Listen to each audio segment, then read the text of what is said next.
ये तो concept clear हुआ कि श्रीमद् भगवद गीता अध्याय नंबर 18 के श्लोक नंबर 62 में और 66 में गीता ज्ञानदाता ब्रह्म है, सरपुरुष है, अपने से अन्य उस परम अक्षर ब्रह्म की शरण में जाने को कहता है।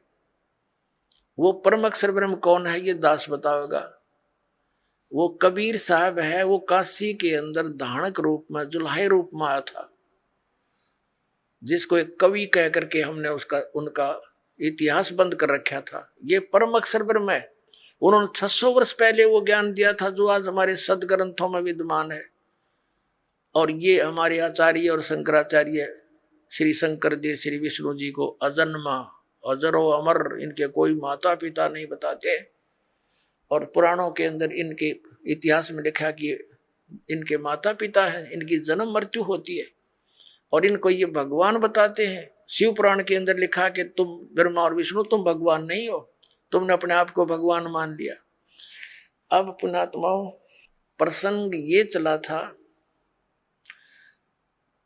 कि हमारे धर्म गुरु शंकराचार्य आचार्यों और सतयुग से लेकर आज तक इन ब्राह्मणों यानी नए ऋषियों को तो ज्ञान कहाँ होगा, इनके भगवानों को ज्ञान नहीं। जिनको ये भगवान बताते हैं विष्णु और शंकर जी को और ब्रह्मा जी को, और इनको ये भगवान बताते हैं, ये मालिक बताते हैं, और ये भगवान नहीं है, ये प्रमाण है पुराण में। अभी कंसेप्ट क्लियर करते पुणात्माओं, एक समय श्री ब्रह्मा जी और विष्णु जी का आपस में युद्ध हो गया।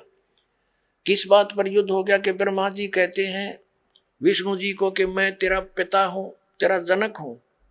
विष्णु जी कहते हैं मैं तेरा पिता हूं, मैं तेरा जनक हूं। इस प्रकार दोनों का युद्ध हो गया। इनके दोनों के युद्ध को समाप्त कराने के लिए ऊपर से इनके पिता ने, इस ब्रह्म ने, सरपुरुष ने इनके बीच में एक सतम खड़ा कर दिया, लिंग, बहुत बड़ा पिलर तेजों में। इन्होंने लड़ना तो छोड़ दिया, उसका और छोर खोदने लगे। फिर यहां पर ये प्रकट हो गया शिव जी का रूप धारण करके। ये ऐसे छल करता है, इसने प्रतिज्ञा कर रखी है कि मैं अपने वास्तविक काल रूप में कभी किसी के सामने प्रकट नहीं होऊंगा।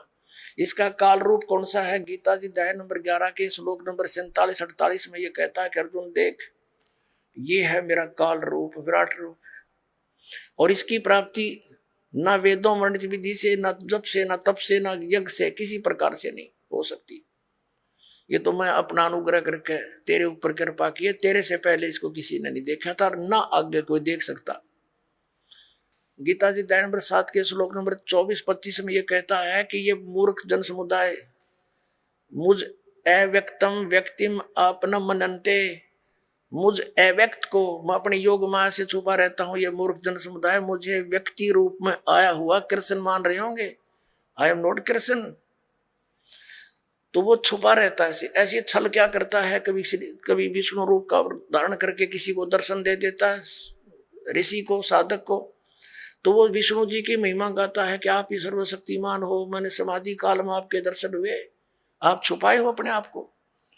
ऐसे ही कोई साधक साधना कर रहा है ब्रह्म की, तो उसको ब्रह्मा के रूप में दर्शन दे देता है। वो कहता है ये ब्रह्मा जी सर्वशक्तिमान है, ये छुपाए बैठे अपने आप को, और किसी को शंकर भगवान के रूप में दर्शन दे देते हैं। तो वो कहते हैं शंकर भगवान ही सर्वेश्वर है। तो इस प्रकार ये भ्रम फैला रखा था इस काल भगवान ने, और इसी के आधार से श्री ब्रह्मा जी श्री विष्णु जी को भ्रम हो गया कि मैं सृष्टि रचना पालन करने वाला, ब्रह्मा जी का मैं उत्पत्ति करने वाला। विष्णु जी को ये था कि तू मेरी नाभि कमल से उत्पन्न हुआ। ब्रह्मा जी कहते हैं मैं सारी सृष्टि का उत्पन्न करने वाला हूं, मैं प्रजापिता हूं। इन दोनों का युद्ध हो गया। तो तब ये आके खड़ा हो गया उनके पास और उनसे क्या कहता है कि तुमने अज्ञानता से अपने आप को ईश मान लिया, भगवान मान लिया, यू आर नॉट गॉड। ये दिखाता हूं आपको, ये देखिएगा श्री शिव महापुराण हिंदी टीका सहित भाग 1। ये श्री शिव महापुराण, इसके कौन है लेखक? विद्यावृद्धि पंडित ज्वाला प्रसाद जी मिश्र कृत हिंदी टीका सहित खेमरा श्री कृष्ण दास प्रकाशन मुंबई, ये शिव महापुराण है। इसके हम विद्वेश्वर संहिता पर पहुंचते हैं।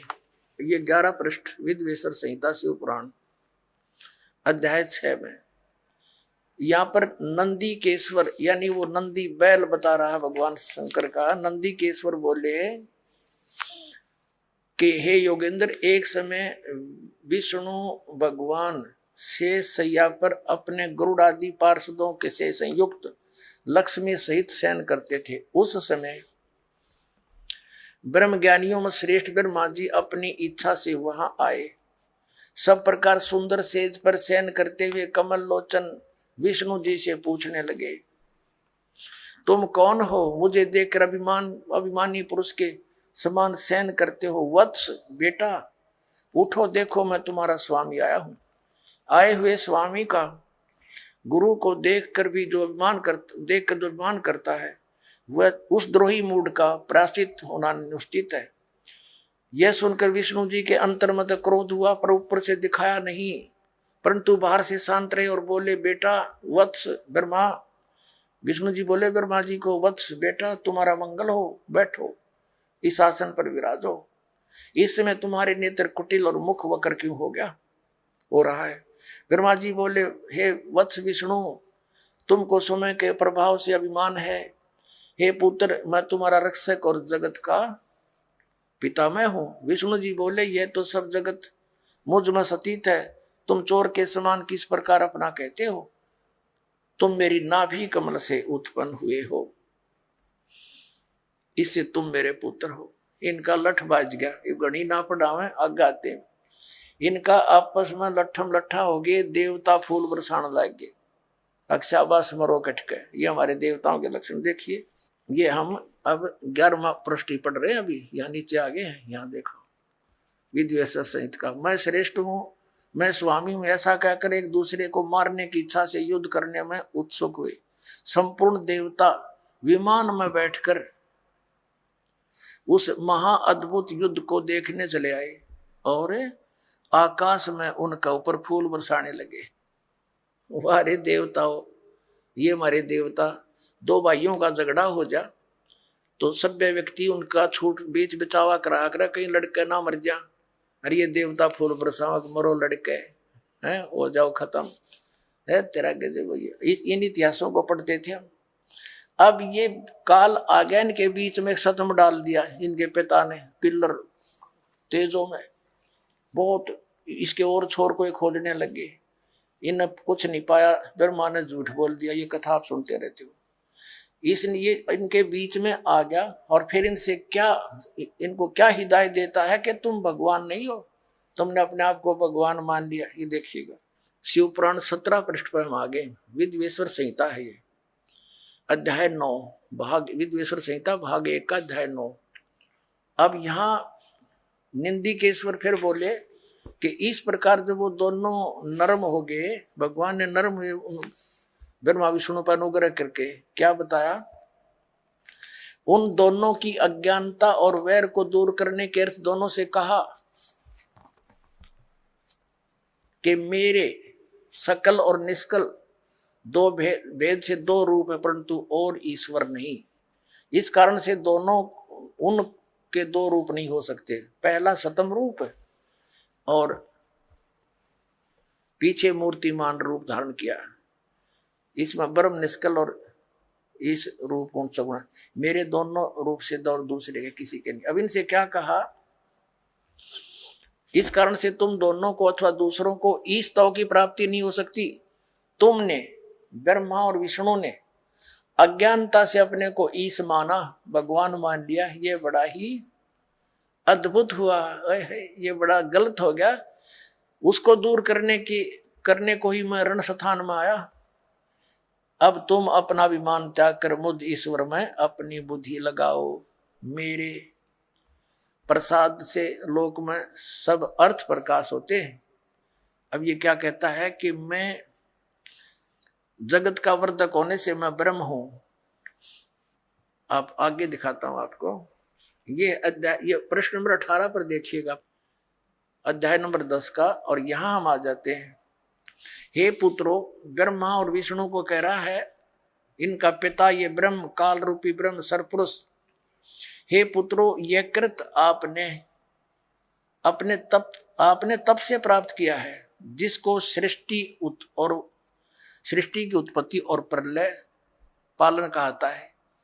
विष्णु और ब्रह्मा जी को इनका पिता ये काल कह रहा है कि तुमने ये कृत आपने तप से प्राप्त किए हैं, जो कि सृष्टि की उत्पत्ति और पालन कहता है, जो मैंने प्रसन्न होकर तुम्हें दिया। इसी प्रकार दूसरे 2 कृत रुद्र और महेश को प्रदान किए, परंतु अनुग्रह कृत कोई भी पाने को समर्थ नहीं है। अब इसमें दास तो कहना चाहा था कि 2 तो ये ब्रह्मा विष्णु हो गए, और रुद्र और शिव ये 2 नारे हो गए, ये 4 हो गए, और पांचवा ये बोल रहा है। ये पांचवा जो बोल रहा है ये इनका पिता है, ये सरपुरुष है, और वहां ये शिव रूप में खड़ा हो गया इनके पास आके। ये ऐसे ही धोखे से काम करता है, अपनी वास्तविकता से परिचित नहीं होने देता। ब्रह्मा और विष्णु ने शंकर भगवान मान लिया। अब आगे देखना ये क्या कहता है। ये काल जो इन चारों को संबोधित कर रहा है, वो कहता है कि मेरा ओंकार मंत्र है। ये अब हम 19 पृष्ठ पर आ गए, 18 पढ़ लिया। विद्वेश्वर संहिता अध्याय 10 ही चल रहा है। यहां देखना, यहां इस कारण उस ज्ञान की सिद्धि के निमित्त ओंकार नामक मंत्र जप करो। अभिमान को दूर करने वाला है, सोई निज मंत्र उपदेश करते हैं।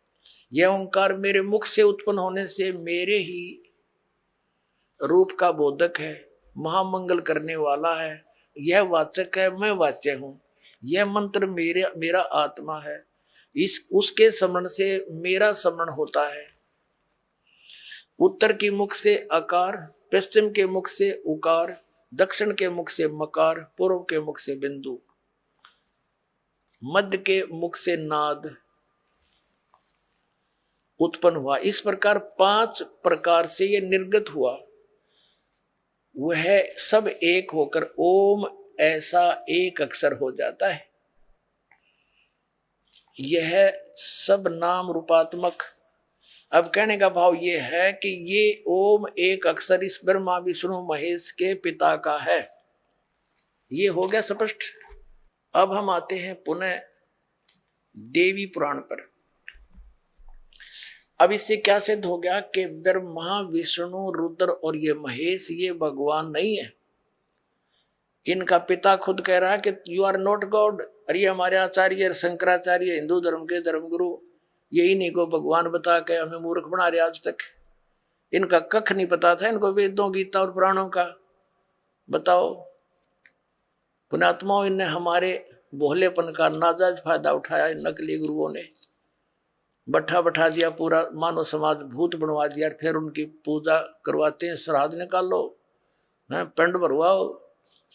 अब जो साधना दास बताएगा उसमें ना तो कोई भूत बने, फिर कोई क्रिया की जरूरत नहीं उनकी। अब देखिए श्रीमद् भगवत गीता में हम फिर आते हैं। प्रसंग ये चला था आज के इन हमारे आचार्य और शंकराचार्य धर्मगुरुओं को तो ज्ञान कहाँ होगा, इनके भगवानों को ज्ञान नहीं जिनको ये भगवान बताते हैं। और वो भगवान नहीं, ये सिद्ध हो गया कि ये भगवान नहीं है। अरे इनको ये भगवान बताते रहे, ईश बताते रहे। अब सतयुग के ब्राह्मणों ने ज्ञान नहीं। बताओ, सतयुग से लेकर आज तक ब्राह्मणों ने ज्ञान नहीं वेदों का। जब देखिएगा श्रीमद् देवी भागवत गीता प्रेस ग्रुप से प्रकाशित, केवल हिंदी। इसके संपादक हनुमान प्रसाद पोदार, चिमनलाल गोस्वामी। ये गीता प्रेस गोरखपुर से प्रकाशित है।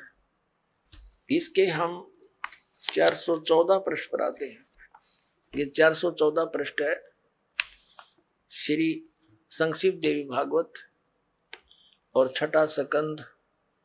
अब यहां से पढ़ेंगे। जन्मेजय ने पूछा, महाभाग किस युग में कैसा धर्म का स्वरूप है, इस संपूर्ण विषय को विशेष रूप से बताने की कृपा कीजिए। व्यास जी बोले, राजन, यह निश्चय कि सतयुग में ब्राह्मण वेद के पूर्ण विद्वान थे। उनके द्वारा निरंतर भगवती जगदम्बा की आराधना होती थी। भगवती का दर्शन करने के लिए उनका मन सदा ललायित रहता था।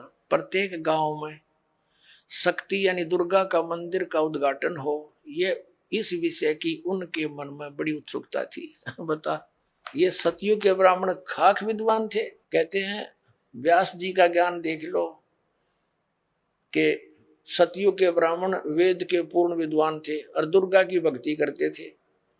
अरे तेरा फूटे बाग हमारे, इसे आचार्य हमारे। अब दुर्गा तो कहती है कि वेद उस ब्रह्म की पूजा करो, ओम नाम है, नथिंग एल्स, और सब बातें त्याग दो। तो क्या ये सतयुग से लेकर आज तक ये ब्राह्मण लोग वेदों और गीता और पुराणों से ये अपरिचित थे? इन्होंने अपना भी नाश कर हमारा भी बैठा दिया। अब अपना भी भक्ति नाश किया, अपना जीवन नष्ट किया, और साथ में यजमानों को भी ले डूबे। ये तो सतयुग के ब्राह्मणों के विषय में। अब कलयुग के ब्राह्मणों की जानकारी जो वर्तमान के शंकराचार्य और आचार्य तकरीबन ये ब्राह्मण ही है, ब्राह्मण वर्ण के। अब यहां देखो, वही छठा अध्याय चल रहा है, पृष्ठ 414 पर हम यहां पढ़ रहे थे। अभी ये हमने पढ़ लिया, अब यहां आ गया। व्यास जी कह रहे हैं कि धर्म की यही स्थिति त्रेता में रही, परंतु कुछ ह्रास हो गया। सतयुग की जो स्थिति थी वो द्वापर में विशेष रूप से कम होगी। राजन, उन प्राचीन युगों में सतयुग त्रेता द्वापर में जो राक्षस समझे जाते थे, वे कलयुग में ब्राह्मण माने जाते हैं। ओए होए, क्योंकि अब के ब्राह्मण प्राय पाखंड करने में तत्पर रहते हैं। दूसरों को ठगना, झूठ बोलना और वैदिक धर्म कर्म से अलग रहना कलयुगी ब्राह्मणों का स्वाभाविक गुण बन गया है। पुण्यात्माओं, अब ये इतिहास है हमारे हिंदू धर्म के धर्म गुरुओं का, इनके द्वारा दिए गए स्पिरिचुअल नॉलेज का। इन आचार्य और शंकराचार्य और हमारे धर्म गुरुओं को कख नहीं पता था हमारे सदग्रंथ क्या बताते हैं। और ये के लोक वेद सुनाया करते थे। ये क्या कहते हैं कि जीव ही ब्रह्म है, अहम आत्मा ब्रह्म, ये आत्मा ही परमात्मा है। और फिर दूसरी तरफ कहते हैं श्री कृष्ण की, श्री विष्णु जी की और श्री शंकर भगवान की पूजा करनी चाहिए। बताओ, और उधर देवी की पूजा करते हैं और इनको भगवान बताते हैं। इनके विषय में लिखा है, स्पष्ट है कि ये भगवान है ही नहीं जिनको ये भगवान बनाकर हमें पूजवाया करते थे। तो पुण्यात्माओं, ये सौभाग्य आपका कि परमात्मा ने आपको शिक्षित किया, इस दास को अध्यात्म ज्ञान युक्त किया। अब देखना पूरे विश्व में यह ज्ञान जाएगा।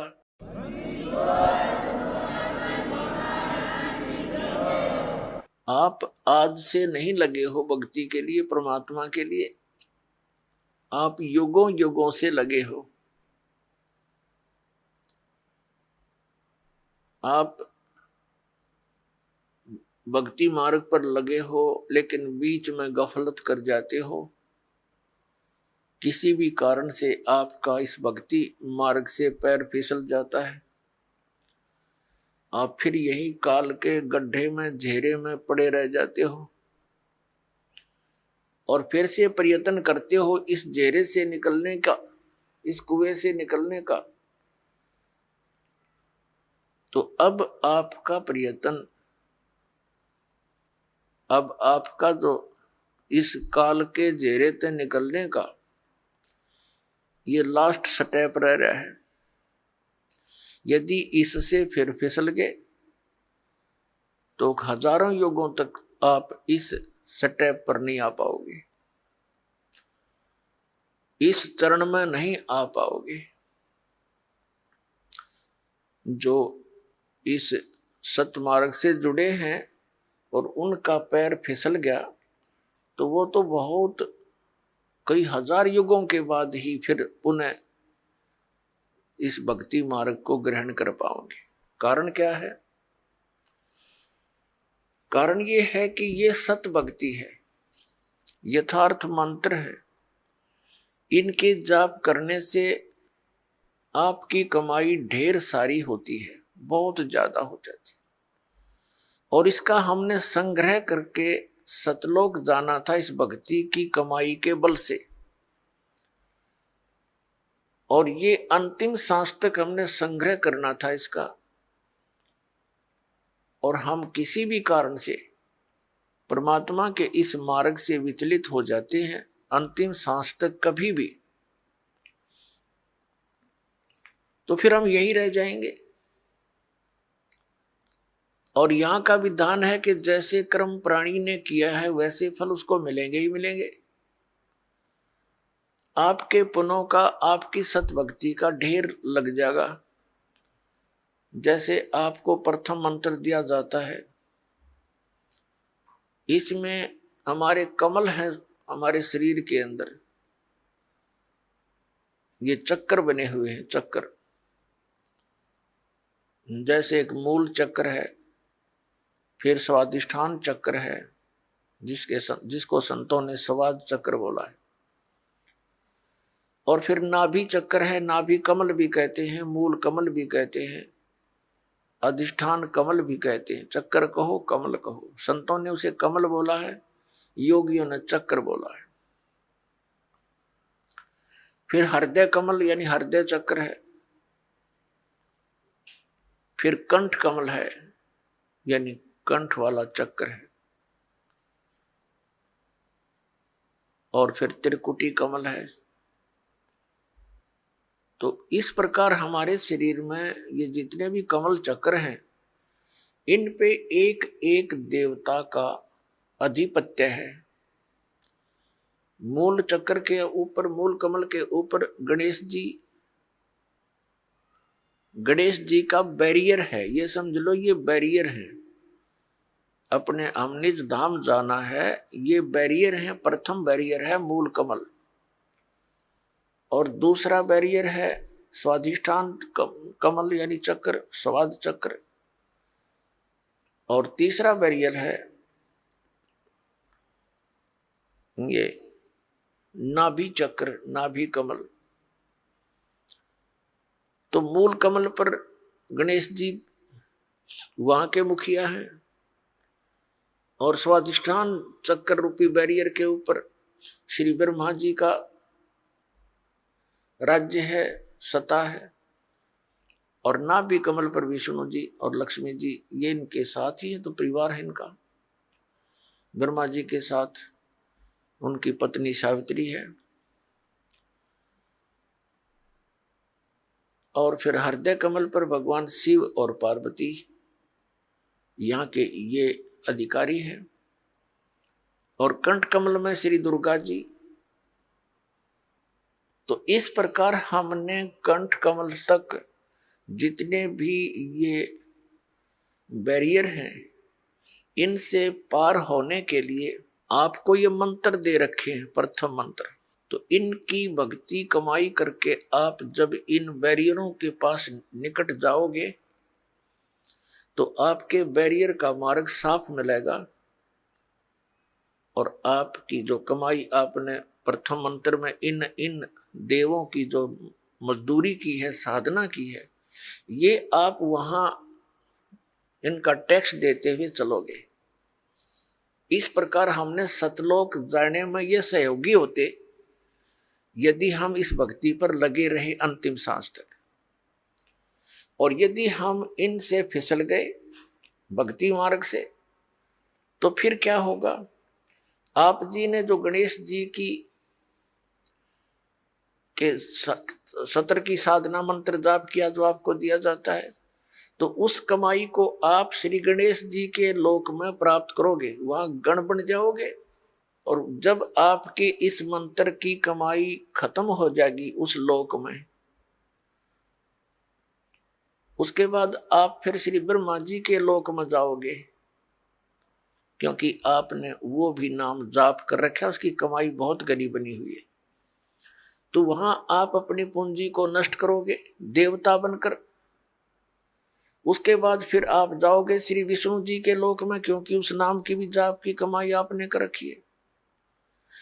और फिर वहां आपके उस नाम की जाप की कमाई समाप्त हो जाएगी, भक्ति कमाई, वो धन तो आपको फिर वहां से निकाल दिया जाएगा। फिर आप भगवान शिव के लोक में जाओगे और इसी प्रकार वहां भी आपके पुण्य समाप्त होने पर भक्ति के इस जो भगवान शंकर के सत्र का नाम आपको दे रखा है उसकी कमाई नष्ट होने पर, समाप्त होने पर फिर आप दुर्गा जी के लोक में जाओगे और दुर्गा जी के लोक में जाकर के अपनी इस पुण्य कमाई को फिर वहां नष्ट करोगे। तो इस प्रकार आपको ये पृथ्वी पर नहीं आने देगा, क्योंकि आप इतने पुण्य बन जाएंगे आपके, और पृथ्वी पर आए बिना भक्ति मिले नहीं। और भक्ति मिलेगी इस कलयुग के अंदर, सतयुग त्रेता द्वापर में आप इस भक्ति को नहीं करते, क्योंकि आप स्वयं ही जो साधना कर रहे होते हैं उसे आपको लगता होता है कि हम बहुत सुखी हैं। और फिर आपको जो सतनाम दे रखा है, जो 2 अक्षर का, जिसमें एक ओम मंत्र है, ये ब्रह्म का। पुण्यात्माओं, एक ही जड़ी होती है, उसके प्रयोग की विधि में अंतर होने से उसका गुण बदल जाता है। तो यही समझ लेना कि जो मंत्र आपको प्रथम मंत्र में दिए हैं वहां उस विधि से जाप करने से उसका गुण वही है। अब इस मंत्र में जो सतनाम बनाकर आपको दिया है, इसकी साधना करने से, इस विधि से इसका गुण अन्य होता, लाभ भिन्न होता है। कई बोली आत्मा, क्योंकि हम युगों युगों से अज्ञान से परिपूर्ण हैं, अब ये तत्व ज्ञान प्राप्त हुआ है तो हम वकील बन जाते हैं उस अज्ञान आधार से। तो उसमें आप जी ने ये सोचना चाहिए, यदि हम विद्वान होते तो हमें यह ज्ञान पहले ही प्राप्त होता। आप विद्वान नहीं, बुद्धिमान अवश्य, लेकिन उस बुद्धि का दुरुपयोग करके आप भगवान से दूर हो जाओगे।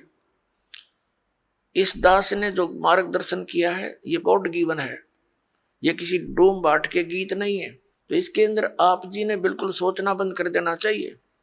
उपदेश लेने के बाद, उपदेश लेने से पहले आप बिल्कुल वकील बने रहो, खूब अच्छी तरह निरीक्षण करो हर एक बात का, और तब दीक्षा ग्रहण करो। दीक्षा ग्रहण करके यदि गुरु जी के वचनों में आपको अविश्वास होता है तो आपका नाम खंडित हो जाता है, भगवान से दूर हो जाते हो।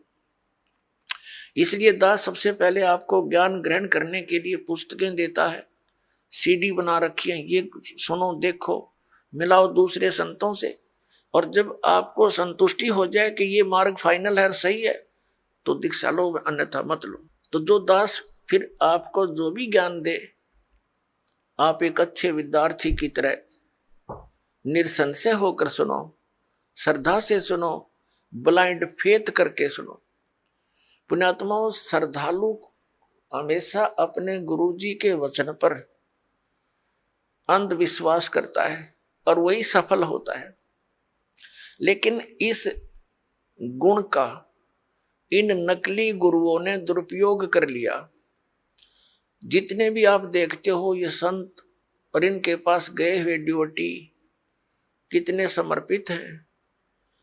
वो गुरुजी जो भी ज्ञान बताते हैं शिरोधार्य होता है। उनके विषय में कोई कहता है जैसे तत्व ज्ञान के आधार से हमारे भक्त उन अन्य संतों के शिष्यों को बताते हैं कि आपकी साधना ठीक नहीं, आपके गुरुजी के पास मोक्ष मार्ग नहीं, तो वो बहुत दुखी हो जाते हैं और कहते हैं आप मेरे गुरुजी के बारे में कुछ ना बोलो। तो पुण्यात्माओं, वो ड्यूटी तो सही है, उनका आस्था होनी ही चाहिए, लेकिन वो नकली गुरुओं के पास वो श्रद्धा बनाए बैठे। अब जैसे आम के पौधे को बीज कर यदि कोई ये आस्था लगाए बैठा है कि मैं आम खाऊंगा, इसके आम लगेंगे बड़ा होकर, तो वो बिल्कुल सही है, उसका बिल्कुल सही उद्देश्य है और ठीक उसकी क्रिया है। और यदि बबुल का पेड़ पौधा बो करके और वो ये कहता है कि ये बड़ा होगा, इसके आम लगेंगे, और उसको कोई जानकार व्यक्ति ये सलाह देता है कि ये आम का पौधा नहीं है, इसको आम नहीं लग सकते, और वो ये कहे कि तू मेरी भक्ति मार्ग को यानी मेरे पौधे को गलत मत बता, तो वो उसकी एक तो श्रद्धा है, जिस व्यक्ति ने उसको आम का पौधा बता करके बबूल दे रखा है, वो पूरा विश्वास किए बैठा है उस नकली आदमी पर। तो उस व्यक्ति को चाहिए कि इस व्यक्ति ने मेरे पौधे को ये बबूल क्यों बताया, उसकी फिर पूरा निरीक्षण करना चाहिए, तब उसकी सिंचाई करना, तो बबूल बोने का क्या यूज। तो जैसे भी किसी को ये शंका उत्पन्न करता है कोई कि भी आपका भक्ति मार्ग ठीक नहीं, तो उससे पूरा पूछे, अच्छी तरह निरीक्षण करे और फिर इन सदग्रंथों से मेल करे, क्योंकि किसी के लोक वेद से यानी कहने सुनने मात्र से अपने पद से डगमग होना ठीक नहीं। अपने आत्मा ये दास आपको जो ज्ञान देता है ये शास्त्र अनुकूल है।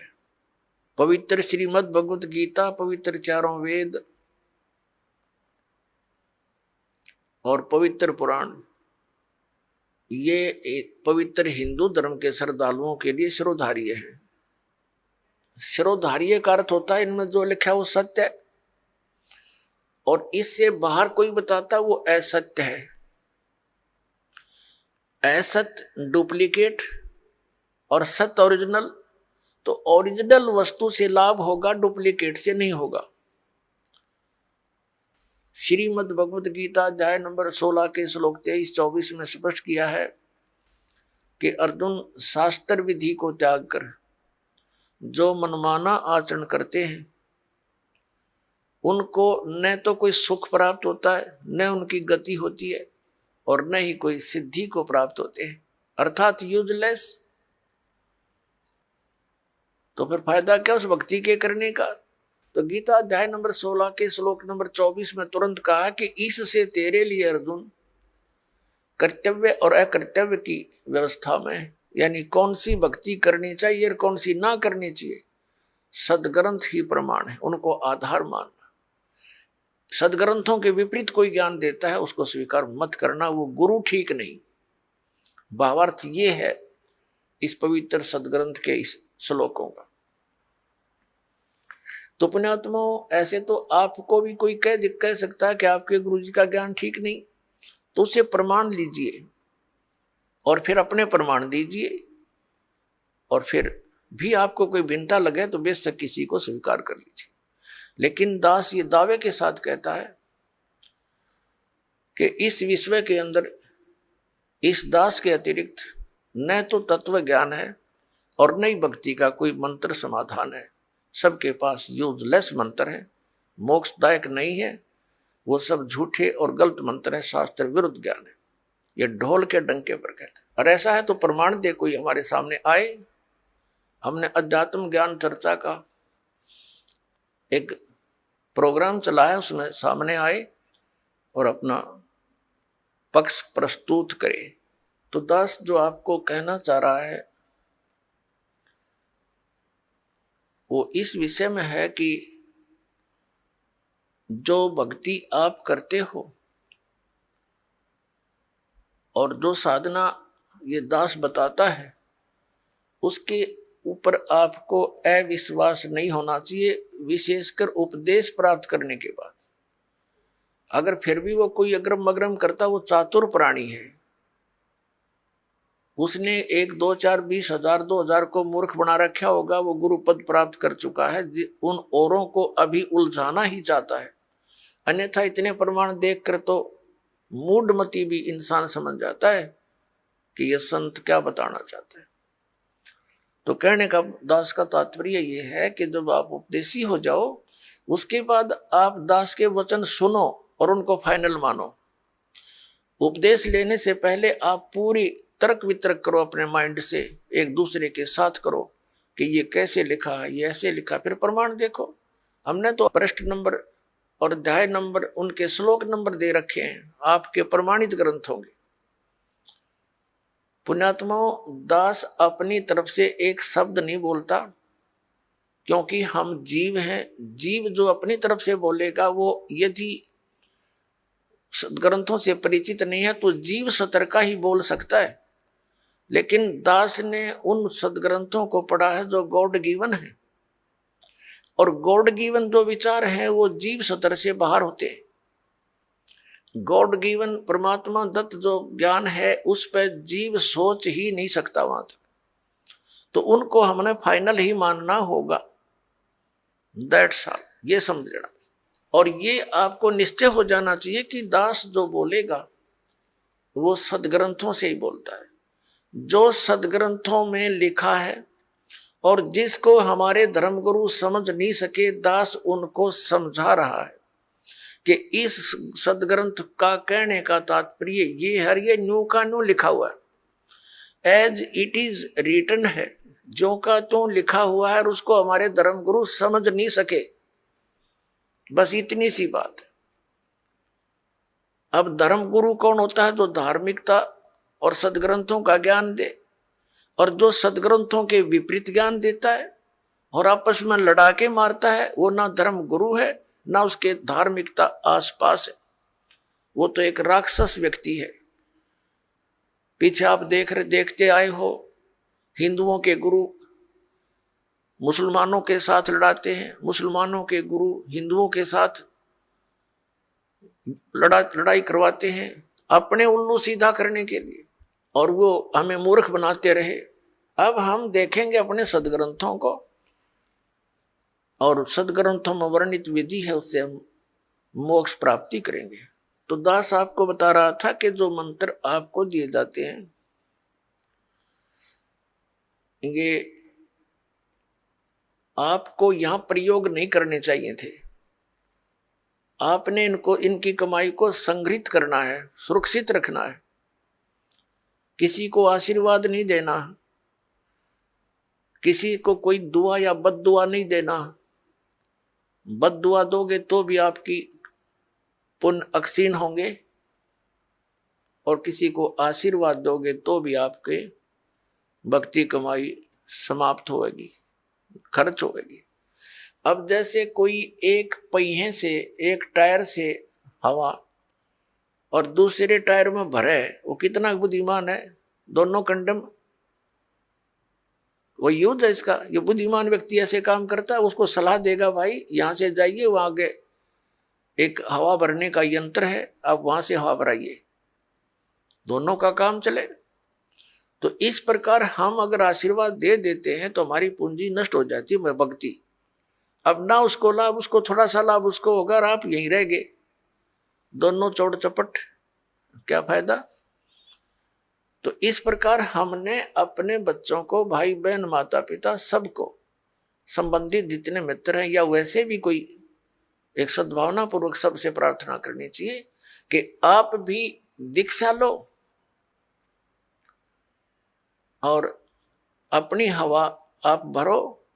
जैसे एक पंप दे दिया जाता है साइकिल में हवा भरने का, तो सब ले लो पंप और अपनी भरो हवा, जब जरूरत पड़े फुल करो, चलो गाड़ी पर, सवारी पर। तो कहने का भाव ये है कि इसी प्रकार ये गुरुदेव जी से दीक्षा लेकर के आप स्वयं अपने भक्ति मंत्र के जाप साधना के द्वारा अपने टायर में हवा स्वयं भरो और फिर चलो। तो इस प्रकार आप जी ने अब ना किसी को आशीर्वाद देना है, ना किसी को बद्दुआ देनी है, दोनों में हमें हानि है। पहले क्या था, इस काल का जाल है। आप देखते हो बुजुर्ग बड़े छोटों को आशीर्वाद देते हैं, क्योंकि पहले जो एक आपने देखा होगा एक पाग सिस्टम है। पाग जैसे पिता की मृत्यु के उपरांत बड़े पुत्र को एक पाग बांधी जाती थी, पगड़ी, और फिर वो पिता वाले कर्म वो करता था। आप पिछला इतिहास देखिएगा तो उसमें क्या होता है कि वो आशीर्वाद देने वाला अपनी पूंजी नष्ट करता है और उनको आशीर्वाद देता है। जैसे आपने देखा होगा एक पुत्र वधू अपनी सास के पैर दबाती है, या किसी और बड़ी बूढ़ी के उसके पास बैठी है उसके पैर छूती है, वो उसको दुआ देती है, पुत्रवती हो, तेरे बेटे हो, पुतों फड़िए दूध दो, ना ये इस तरह के देते हैं। तो वो बुढ़िया के पास जो चौनी थी वह तो पुत्र वधू को दे दी, आप खाली होगी, आगे चादर है ही नहीं। तो इस प्रकार हमने अपनी इस भक्ति को बर्बाद नहीं करना है, ना किसी पुत्र वधू को आशीर्वाद देना है। पुत्र वधू को भी परमात्मा से जोड़ दे, बेटी अपनी कमाई कर और तेरा भी कल्याण हमारा भी कल्याण होगा। अपने आत्मा परमात्मा कहते हैं मेर तेर की जेवड़ी यू बड़ बंदा संसार, एक कबीरा ना बंदा जो है नाम आधार। जिसने नाम प्राप्त हो गया, परमात्मा को आधार मानकर चल रहा है, वो इस संसार की मेर तेर की जेवड़ी में बंधा नहीं गा। अब हमने देखी है बुढ़िया किस प्रकार आशीर्वाद देती है। जब पुत्र वधू का उसकी अच्छा मेल सा है तब तो आशीर्वाद दे रही है, तेरे भाई जियो, तेरे भतीजे जियो, और तू बूढ़ सुहागन हो। बूढ़ सुहागन माने मरा इतना तेरा पति नहीं मरा, वृद्धावस्था तक सुहागन बनी रहे। और अगले दिन उसकी होगी अनपन, बुढ़िया दे रही है गाल उसने, तेरे भाई मरियो, तेरे भतीजे मरियो, तो रांड होइयो। बताओ, वो दूना टोटा कर लिया उसने। पहले तो आशीर्वाद देकर खोई, फिर उसने बददुआ देकर भक्ति खोई। तो ये कोई बात हुई? जो दास आपको कह रहा था कि ये भक्ति मार्ग जो अब प्रारंभ हुआ है ये चौथे युग में ही होता है, और ये समय है उसका। पुण्यात्मा, आप जी सुनते आए हो विशेषकर 2-3 वर्षों से कि सन 2012 में प्रलय होएगी। अब वो प्रलय का अर्थ कैसे लगाकर पेश करते हैं कि पृथ्वी पर सर्वनाश हो जाएगा। ये वो प्रलय नहीं होगी, ये अधर्म की प्रलय होगी। अधर्म का सर्वनाश होगा, अज्ञान की प्रलय होगी और ज्ञान का विकास होगा। ये वो प्रलय अब सन 2012 में होगी।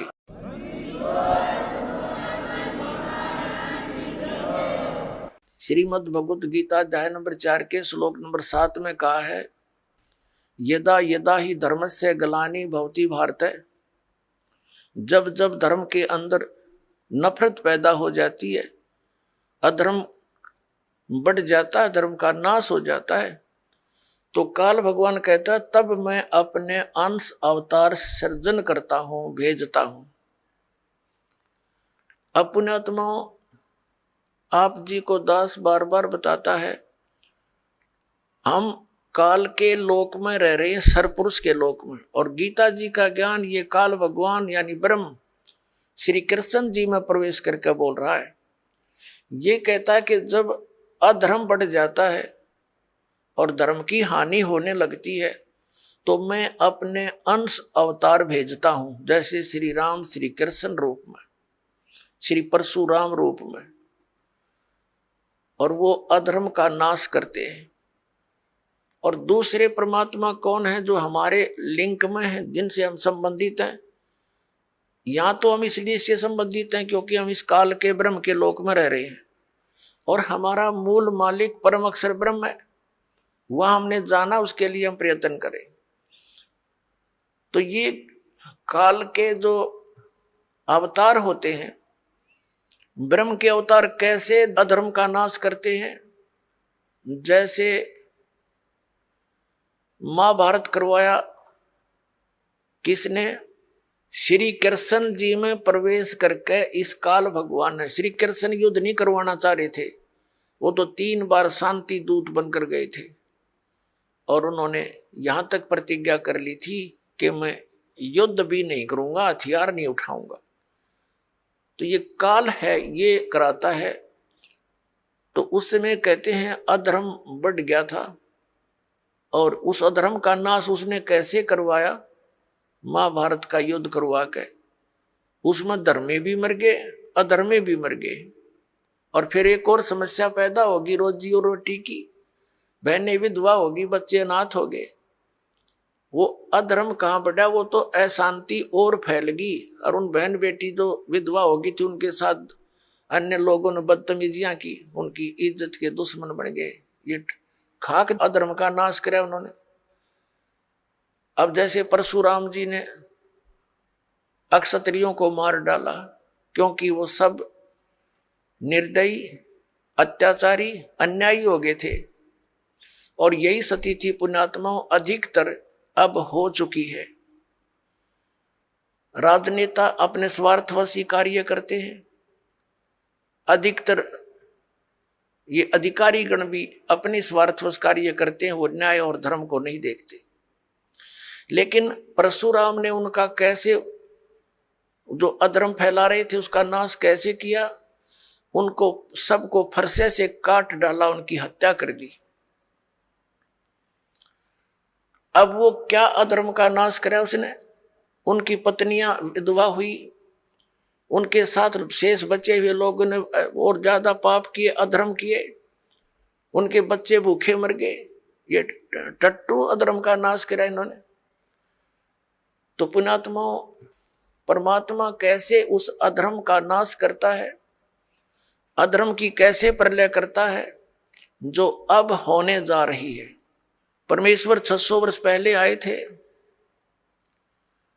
उस समय उन्होंने ये तत्व ज्ञान और अपनी समर्थता का प्रमाण दिया था। परमात्मा ने ऐसे सुख दिए थे जो उनकी शरण में आए थे। 64 लाख शेष हुए थे कबीर परमेश्वर जी के। सन 1398 से सन 1518 तक 120 वर्ष परमात्मा इस पृथ्वी पर रहे, एक जनसाधारण की लीला की, जुलाहे का कार्य किया और एक परम संत की भूमिका की, तत्वदर्शी संत की भूमिका की, और जो भी उनकी शरण में आए उनके आशीर्वाद मात्र से उनको सुख होना शुरू हो गया। यानी परमात्मा की सतिथि को पुनः स्थापित किया परमात्मा कबीर परमेश्वर जी ने, और अधर्म का नाश किया। और उसके बाद फिर उन महापुरुषों के मिलते रहते हैं, वो आकर के उनके द्वारा फिर अपने धर्म का प्रचार कराते हैं, उनसे सुख होता है, जनता को भक्ति में आस्था बनी रहती है। तो अभी ये 50-60 वर्ष पहले तक पुण्यात्माओं, आप पिछला इतिहास देखो, कितना शांति से रहते थे लोग, दुखी को दुखी देखकर दुखी होते थे, उसकी मदद करते थे। एक घर में कोई अभाव होता किसी वस्तु का तो गांव इकट्ठा हो जाता था और भाई उसकी मदद करो, कोई किसी कारण से कोई उसके ऊपर आपत्ति आई है तो। और अब खुश होते हैं किसी का हानि होती है तो कितना अब बिजली गिर गई। उन महापुरुषों के द्वारा स्थापित किया हुआ धर्म अभी तक चल रहा था, अब फिर दया करी है दाता ने। ये आप देख रहे हो, क्योंकि दास के जीवन में ये 61वां वर्ष चल रहा है, इससे पहले का भी समय देखा और वर्तमान का समय भी दास देख रहा है। दिन और रात की बिजली गिर गई है, इतना अंतर हो गया। अब परमात्मा अपने भी वो अंश अवतार भेजता है, जैसे आदरणीय नानक साहिब जी आए, पूरे पंजाब क्षेत्र में धार्मिकता को कूट कूट कर भर दिया। लेकिन 10वें श्री गुरु जी जो थे इनके, गुरु गोविंद सिंह जी, उसके बाद कोई संत गुरु ना रहा, केवल गुरु ग्रंथ साहिब को उन्होंने गुरु मानना प्रारंभ कर दिया। अपनी अपनी डफली, अपना अपना राग शुरू हो गया, शराब पीने लगे, मांस खाने लगे। अपने आत्माओं, जैसे गुरु ग्रंथ साहिब क्या है, ये तो एक विधान है भगवान का, और उस विधान को मेंटेन करने के लिए राजा की आवश्यकता होती है, संत की। तो जैसे हमारा विधान बना के छोड़ दिया और कोई प्रधानमंत्री राष्ट्रपति कोई बने नहीं, और यूं कहे जहाँ के इस विधान को राष्ट्रपति मान लो, तो सब आप अपनी डफली बजाओगे, वो तो सारा बात बिगड़ जाएगी। तो उस विधान में जो भी नियम है उनका पालन करवाने वाले संत की आवश्यकता अवश्य पड़ेगी, और तब ये धार्मिकता बनी रहेगी। ये दास का एक संत होने के नाते एक सलाह है और सच्चाई है। तो अब ये कितना अंतर हो गया उसी पवित्र धर्म में। मुसलमान धर्म चला उस समय भी, उसमें कोई ऐसा मांस और शराब का और तंबाकू का बिल्कुल समावेश नहीं था, और अब इसमें भी ऐसे ही बहुत बुराई कर गई, मांस खाते हैं और तंबाकू पीना, ये तो आम बात हो गई है। तो पुण्यात्माओं, अब ये अधर्म का नाश होगा, नास्तिकता का अंत होगा, और सब लोग धर्म की तरफ चलेंगे, क्योंकि अधर्म करके सब थक चुके हैं, शराब मांस तम्बाकू पी कर थक चुके हैं, लेकिन इनको कोई विकल्प नहीं दिखता, क्योंकि समाज के अंदर ये बुराई घनी कर करगी और कदम कदम पर आगे साथी मिले हैं पीने और खाने वाले। तो अब ये दास जो ट्राई कर रहा है, कोशिश कर रहा है कि सबद समाज बनाए, और समाज ही बच्चे जो पुण्यात्मा हैं वही अधिक मात्रा में हो जाएंगे बीड़ी शराब मांस तम्बाकू से दूर और सतभक्ति करने वाले। तो धीरे धीरे उन बुराई को हटाएंगे, अन्य को भी दूर करेंगे, वो भी देखम देखा फिर अच्छाई पर लगेंगे। जैसे देखम देखा ये बुराई सब में घर कर गई है। अब प्रसंग जो चल रहा है पुण्यात्माओं कि अब ये जो समय है ये इन 4 युगों की करीब है, सतयुग त्रेता द्वापर की और इस कलयुग की। अब ये प्राइम टाइम है भक्ति का, मोक्ष कराने का। सतयुग त्रेता द्वापर में प्राणी वैसे ही बहुत सुखी थे, अच्छी आत्माओं का जन्म होता है, तो वो जो भी भक्ति शास्त्र विरुद्ध भी कर रहे होते हैं तो भी उनको सुख होता है। तो वो ये समझ बैठते हैं कि जो साधनाएं हम कर रहे हैं इन्हीं से हमें लाभ हो रहा। जैसे ये दास पहले भगवान श्री कृष्ण, भगवान विष्णु, भगवान शंकर जी, बाबा श्याम जी, हनुमान जी और भी जो भी देवी देवता हमारे पवित्र धर्म में हमें पूज्य बता रखे थे, सबकी पूजा करते थे।